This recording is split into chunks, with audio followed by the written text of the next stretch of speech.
This single equation spawned 4 multi-trillion-dollar industries and transformed everyone's approach to risk. Do you think that most people are aware of the size, scale, utility of derivatives? No idea. But at its core, this equation comes from physics, from discovering atoms, understanding how heat is transferred, and how to beat the casino at blackjack.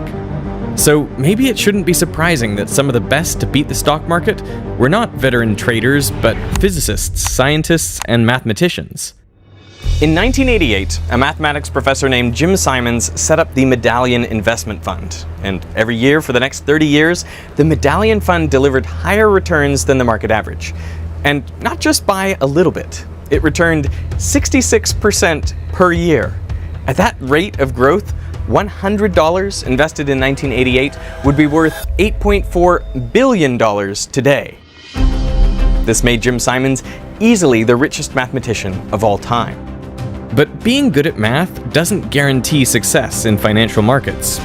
Just ask Isaac Newton. In 1720, Newton was 77 years old, and he was rich. He had made a lot of money working as a professor at Cambridge for decades, and he had a side hustle as the master of the Royal Mint. His net worth was £30,000, the equivalent of $6 million today. Now, to grow his fortune, Newton invested in stocks. One of his big bets was on the South Sea Company. Their business was shipping enslaved Africans across the Atlantic.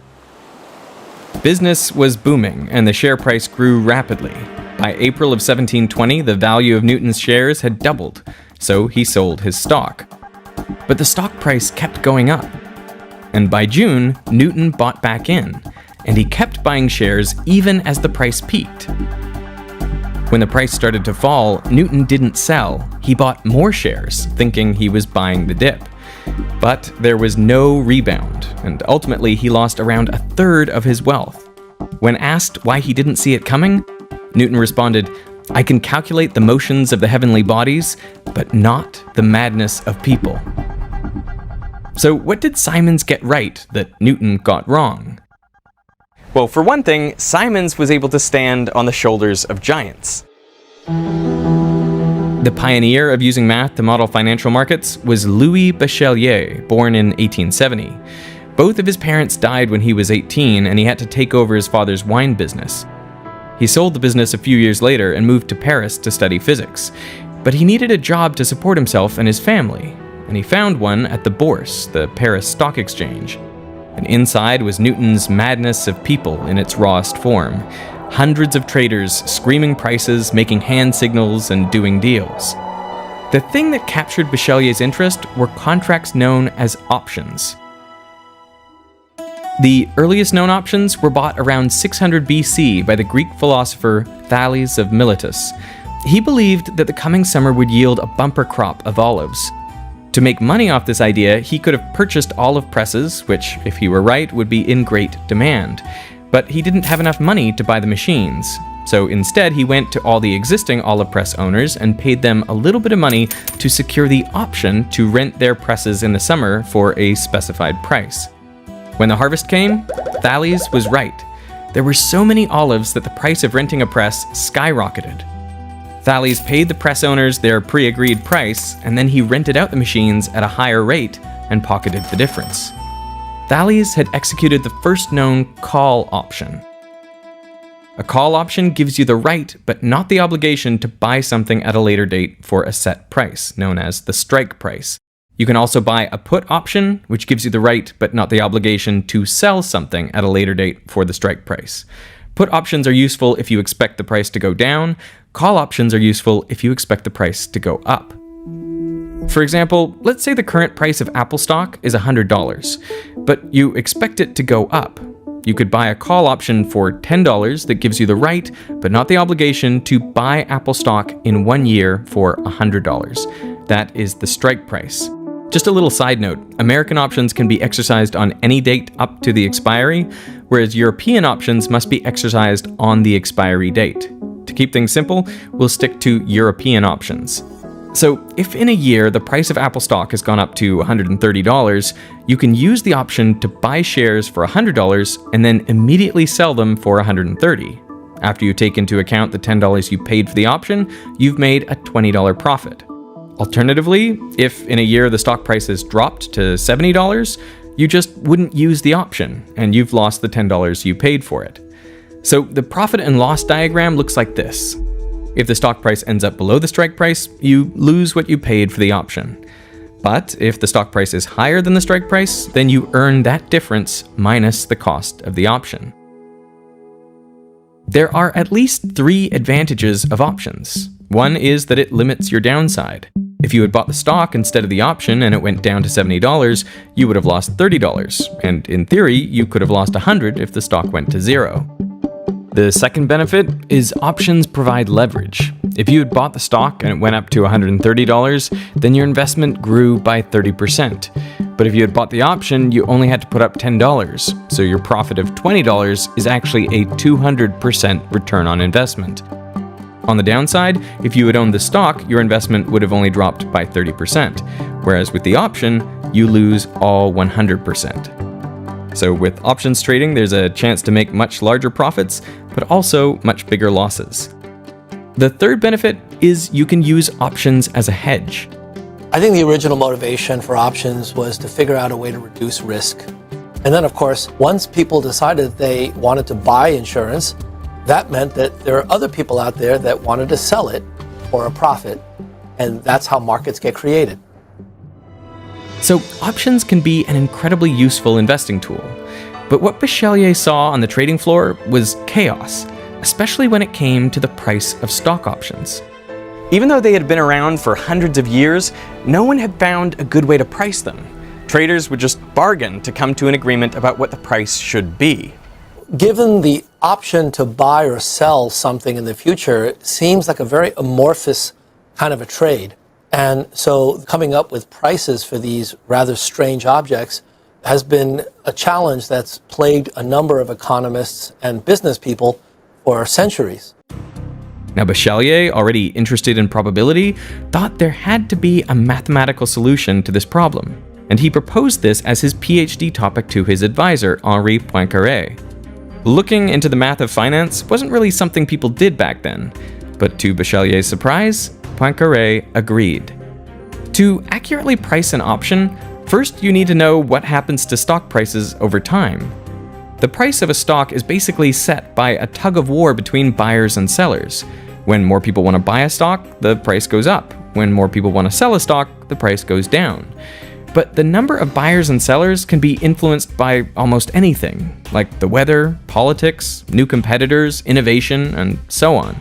So Bachelier realized that it's virtually impossible to predict all these factors accurately. So the best you can do is assume that at any point in time, the stock price is just as likely to go up as down. And therefore, over the long term, stock prices follow a random walk, moving up and down as if their next move is determined by the flip of a coin. Randomness is a hallmark of an efficient market. By efficient, economists typically mean that you can't make money by trading. The idea that you shouldn't be able to buy an asset and sell it immediately for a profit is known as the efficient market hypothesis.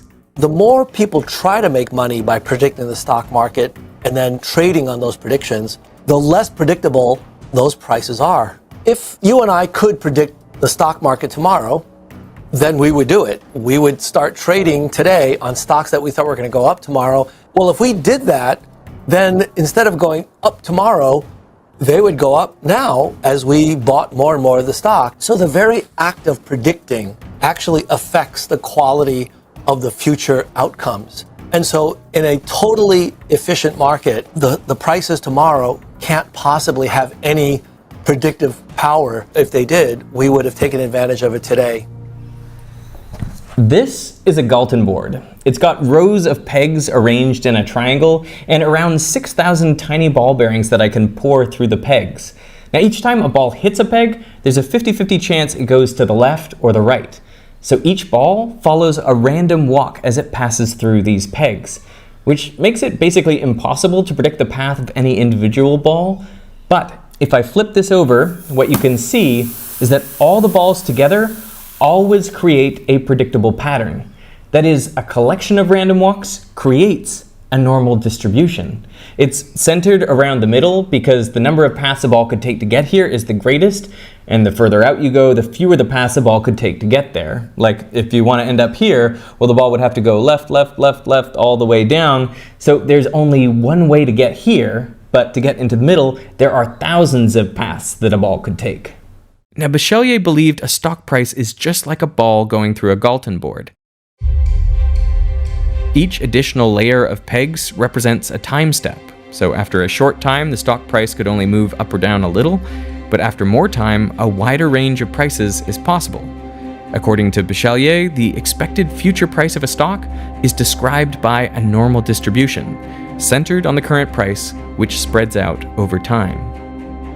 Bachelier realized he had rediscovered the exact equation which describes how heat radiates from regions of high temperature to regions of low temperature. This was first discovered by Joseph Fourier back in 1822. So Bachelier called his discovery the radiation of probabilities. Since he was writing about finance, the physics community didn't take any notice. But the mathematics of the random walk would go on to solve an almost century-old mystery in physics. In 1827, Scottish botanist Robert Brown was looking at pollen grains under the microscope, and he noticed that the particles suspended in water on the microscope slide were moving around randomly. Because he didn't know whether it was something to do with the pollen being living material, he tested non-organic particles, such as dust from lava and meteorite rock. Again, he saw them moving around in the same way. So Brown discovered that any particles, if they were small enough, exhibited this random movement, which came to be known as Brownian motion. But what caused it remained a mystery. 80 years later, in 1905, Einstein figured out the answer. Over the previous couple hundred years, the idea that gases and liquids were made up of molecules became more and more popular. But not everyone was convinced that molecules were real in a physical sense, just that the theory explained a lot of observations. The idea led Einstein to hypothesize that Brownian motion is caused by the trillions of molecules hitting the particle from every direction every instant. Occasionally, more will hit from one side than the other, and the particle will momentarily jump. To derive the mathematics, Einstein supposed that, as an observer, we can't see or predict these collisions with any certainty. So at any time, we have to assume that the particle is just as likely to move in one direction as another. So, just like stock prices, microscopic particles move like a ball falling down a Galton board. The expected location of a particle is described by a normal distribution which broadens with time. It's why even in completely still water, microscopic particles spread out. This is diffusion. By solving the Brownian motion mystery, Einstein had found definitive evidence that atoms and molecules exist. Of course, he had no idea that Bachelier had uncovered the random walk 5 years earlier. By the time Bachelier finished his PhD, he had finally figured out a mathematical way to price an option. Remember that with a call option, if the future price of a stock is less than the strike price, then you lose the premium paid for the option. But if the stock price is greater than the strike price, you pocket that difference, and you make a net profit if the stock has gone up by more than you paid for the option. So the probability that an option buyer makes a profit is the probability that the price increases by more than the price paid for it, which is the green shaded area. And the probability that the seller makes money is just the probability that the price stays low enough that the buyer doesn't earn more than they paid for it. This is the red shaded area. Multiplying the profit or loss by the probability of each outcome, Bachelier calculated the expected return of an option. Now, how much should it cost? If the price of an option is too high, no one will want to buy it. Conversely, if the price is too low, everyone will want to buy it. Bachelier argued that the fair price is what makes the expected return for buyers and sellers equal. Both parties should stand to gain or lose the same amount. That was Bachelier's insight into how to accurately price an option. When Bachelier finished his thesis, he had beaten Einstein to inventing the random walk and solved a problem that had eluded options traders for hundreds of years. But no one noticed. The physicists were uninterested and traders weren't ready. The key thing missing was a way to make a ton of money. In the 1950s, a young physics graduate, Ed Thorpe, was doing his PhD in Los Angeles. But a few hours' drive away, Las Vegas was quickly becoming the gambling capital of the world, and Thorpe saw a way to make a fortune. He headed to Vegas and sat down at the blackjack table. Back then, the dealer only used a single deck of cards, so Thorpe could keep a mental note of all the cards that had been played as he saw them. This allowed him to work out if he had an advantage. He would bet a bigger portion of his funds when the odds were in his favor and less when they weren't. He had invented card counting. This is a remarkable innovation considering blackjack had been around in various forms for hundreds of years. And for a while, this made him a lot of money. But the casinos got wise to his strategy and they added more decks of cards to the game to reduce the benefit of card counting. So Thorpe took his winnings to what he called the biggest casino on Earth, the stock market.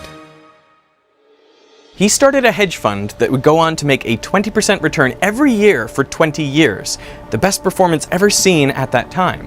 And he did it by transferring the skills he honed at the blackjack table to the stock market.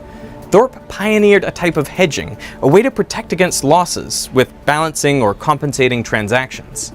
Thorpe did it mathematically. He looked at the odds of winning and losing and decided that under certain conditions, you can actually tilt the odds in your favor by using certain patterns to be able to make bets. Suppose Bob sells Alice a call option on a stock. And let's say the stock has gone up, so now it's in the money for Alice. Well, now for every additional $1 the stock price goes up, Bob will lose $1. But he can eliminate this risk by owning 1 unit of stock. Then, if the price goes up, he would lose $1 from the option, but gain that dollar back from the stock. And if the stock drops back out of the money for Alice, he sells the stock so he doesn't risk losing any money from that either. This is called dynamic hedging. It means Bob can make a profit with minimal risk from fluctuating stock prices. A hedged portfolio pi at any one time will offset the option V with some amount of stock delta. It basically means I can sell you something without having to take the opposite side of the trade. And the way to think about it is I have synthetically manufactured an option for you. I've created it out of nothing by doing dynamic trading, dynamic hedging. As we saw with Bob's example, delta, the amount of stock he has to hold, changes depending on current prices. Mathematically, it represents how much the current option price changes with a change in the stock price. But Thorpe wasn't satisfied with Bechelier's model for pricing options. I mean, for one thing, stock prices aren't entirely random. They can increase over time if the business is doing well, or fall if it isn't. Bechelier's model ignored this, so Thorpe came up with a more accurate model for pricing options, which took this drift into account. I actually figured out what this model was back in the middle of 1967, and I decided that I would just use it for myself, and then later I kept it quiet for my own investors. The idea was to basically make a lot of money out of it for everybody. His strategy was, if the option was going cheap, according to his model, buy it. If it was overvalued, short sell it, that is, bet against it. And that way, more often than not, he would end up on the winning side of the trade. This lasted until 1973. In that year, Fisher-Black and Myron Scholes came up with an equation that changed the industry. Robert Merton independently published his own version, which was based on the mathematics of stochastic calculus, so he is also credited. I thought I'd have the field to myself, but unfortunately, Fisher-Black and Myron Scholes published the idea, and they did a better job of the model than I did because they had very tight mathematics behind their derivation. Like Bechellier, they thought that option prices should offer a fair bet to both buyers and sellers, but their approach was totally new. They said, if it was possible to construct a risk-free portfolio of options and stocks just like Thorpe was doing with his delta hedging, then in an efficient market, a fair market, this portfolio should return nothing more than the risk-free rate, what the same money would earn if invested in the safest asset, US Treasury bonds. The assumption was that if you're not taking on any additional risk, then it shouldn't be possible to receive any extra returns. To describe how stock prices change over time, Black, Scholes, and Merton used an improved version of Bechelier's model, just like Thorpe. This says that at any time we expect the stock price to move randomly, plus a general trend up or down, the drift. By combining these two equations, Black, Scholes, and Murton came up with the most famous equation in finance. It relates the price of any kind of contract to any asset, stocks, bonds, you name it. The same year they published this equation, the Chicago Board Options Exchange was founded. Why is that equation so important? Like for finance, how did that change the game? Well, because when you solve that partial differential equation, you get an explicit formula for the price of the option as a function of a bunch of these input parameters. And for the very first time, you now have an explicit expression where you plug in the parameters and out pops this number so that people can actually use it to trade on. This led to one of the fastest adoptions by industry of an academic idea in all of the social sciences. Within just a couple of years, the Black-Scholes formula was adopted as the benchmark for Wall Street for trading options. The exchange-traded options market has exploded, and it's now a multi-trillion-dollar industry. The volume in this market has been doubling roughly every 5 years. So this is the financial equivalent of Moore's Law. There are other businesses that have grown just as quickly, like credit default swaps market, the OTC derivatives market, the securitized debt market. All of these are multi-trillion-dollar industries that in one form or another make use of the idea of Black-Scholes-Murton option pricing. This opened up a whole new way to hedge against anything, and not just for hedge funds. Nowadays, pretty much every large company, governments, and even individual investors use options to hedge against their own specific risks. Suppose you're running an airline and you're worried that an increase in oil prices would eat into your profits. Well, using the Black-Scholes-Murton equation, there's a way to accurately and efficiently hedge that risk. You price an option to buy something that tracks the price of oil, and that option will pay off if oil prices go up, and that will help compensate you for the higher cost of fuel you have to pay. So Black-Scholes-Murton can help reduce risk, but it can also provide leverage. An ongoing battle between bullish day traders and hedge fund short sellers that have bet against the stock. GameStop shares have now risen some 700%. Well, GameStop is a really interesting example for all sorts of reasons, but options figured prominently in that example because a small cadre of users on this Reddit sub-channel, Wall Street Bets, decided that the hedge fund managers that were shorting the stock and betting that the company would go out of business needed to be punished. And so they bought shares of GameStop stock to try to drive up the price. Turns out that buying the stock was not enough because with $1 worth of cash, you can buy $1 worth of stock. But with $1 worth of cash, you can buy options that affected many more than $1 worth of stock. Perhaps in some cases, $10 or $20 worth of stock for $1 worth of options. And so there's natural leverage embedded in these securities. And so the combination of buying both the stock and the options caused the prices to rise very quickly. And what that did was to cause these hedge fund managers to lose a lot of money quickly. How big is this market for derivatives? How big is this whole area that kind of comes out of Black-Scholes-Murton? There are estimates of how large derivatives markets are. And first, let's be clear what a derivative is. A derivative is a financial security whose value derives from another financial security. So an option is an example of a derivative. In general, the size of derivative markets globally is on the order of several $100 trillion. How does that compare to the size of the underlying securities they're based on? It's multiples of the underlying securities. I just have to interrupt because it seems kind of crazy that you have more money riding on the things that are based on the thing than the thing itself. That's right. So tell me how that makes any sense. Because what options allow you to do is to take the underlying thing and turn it into 5, 10, 20, 50 things. So these pieces of paper that we call options and derivatives, they basically allow us to create many, many different versions of the underlying asset. Versions that individuals find more palatable because of their own risk-reward preferences. Does this make the markets and the global economy more stable or less stable or no effect? All three. So it turns out that during normal times, these markets are a very significant source of liquidity and therefore stability. During abnormal times, by that I mean when there are periods of market stress, all of these securities can go in one direction, typically down. And when they go down together, that creates a really big market crash. So in those circumstances, derivatives markets can exacerbate these kinds of market dislocations. In 1997, Myrton and Scholz were awarded the Nobel Prize in Economics. Black was acknowledged for his contributions, but unfortunately he had passed away just 2 years earlier. We're going to make a lot of money in options, but now Black and Scholes have told everybody what the secret is. With the option pricing formula now out for everyone to see, hedge funds would need to discover better ways to find market inefficiencies. Enter Jim Simons. Before Simons had any exposure to the stock market, he was a mathematician.